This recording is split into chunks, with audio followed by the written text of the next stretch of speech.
দেখে নেওয়া যাক আজ আমার রান্নাঘরে কি কি রান্না হলো। প্রথমেই দেখো ডাল, টক ডাল,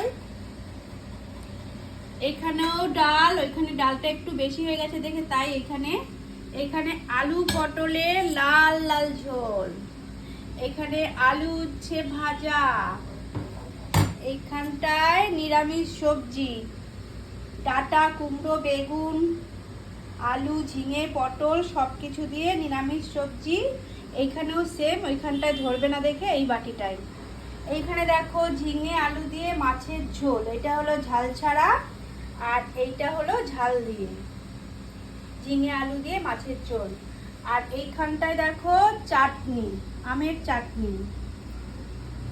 এবার চলো দেখি গ্যাসে কি বসানো। এখানে ভাত বসানো আর এইখানটায় হলো চিকেন।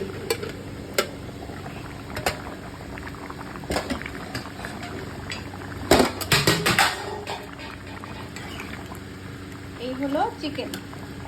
ব্যাস আজকে রান্না এতটুকুনি।